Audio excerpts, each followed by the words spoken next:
ജീവിതത്തിലെ ഏറ്റവും പ്രധാനപ്പെട്ട ഒരു കാര്യമാണ് ലൈഫ് പാർട്ട്ണറിനെ തിരഞ്ഞെടുക്കുക എന്നുള്ളത്. അപ്പോൾ ലൈഫ് ലോങ് നമ്മളോടൊപ്പം വേണ്ട ഒരു വ്യക്തിയാണ്.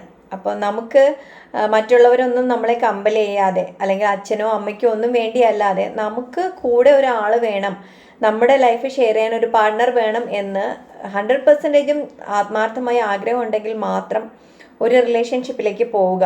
അതാണ് ഏറ്റവും പ്രധാനമായിട്ടും പറയേണ്ടത്.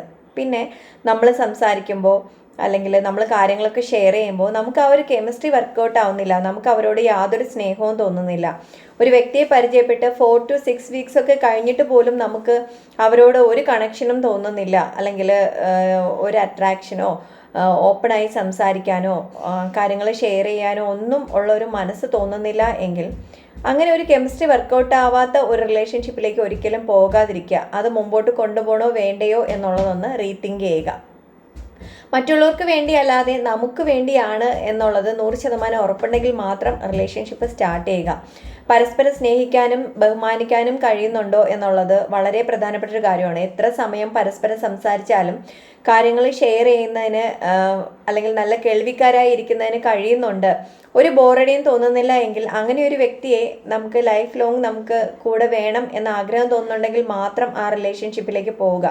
അല്ലാതെ പരിചയപ്പെട്ട് കുറച്ച് ദിവസം കഴിയുമ്പോൾ തന്നെ സംസാരിക്കാനൊന്നുമില്ല, അല്ലെങ്കിൽ എല്ലാം കാര്യങ്ങളൊക്കെ സംസാരിച്ച് തീർന്നു കഴിഞ്ഞു, പരസ്പരം സംസാരിക്കുമ്പോൾ നല്ല കേൾവിക്കാരാവാൻ പറ്റുന്നില്ല, ബോറടിയാണ് ഉണ്ടാവുന്നതെങ്കിൽ അതിനെപ്പറ്റി, ആ റിലേഷൻഷിപ്പിനെ പറ്റി ഒന്ന് റീതിങ്ക് ചെയ്യുക. ഇനി സമാന ചിന്താഗതിയുള്ള ആൾക്കാരെ മാക്സിമം ലൈഫിലേക്ക് ചൂസ് ചെയ്യാൻ ശ്രമിക്കുക. പ്രത്യേകിച്ചും മോഡലിങ് അല്ലെങ്കിൽ അഭിനയം അല്ലെങ്കിൽ സിനിമ ഫീൽഡ് ഇതുമായിട്ടൊക്കെ ബന്ധപ്പെട്ട ആൾക്കാരാണെങ്കിൽ ആ കാര്യങ്ങൾ പറഞ്ഞാൽ മനസ്സിലാവുന്ന ഒരു പാർട്ട്ണറെ മാത്രം ചൂസ് ചെയ്യുക. അല്ലെങ്കിൽ പിന്നീട് അങ്ങോട്ടുള്ള ജീവിതത്തിൽ ഒരുപാട് പൊരുത്തക്കേടുകൾ ഫേസ് ചെയ്യേണ്ടി വരും എന്നുള്ളതാണ്.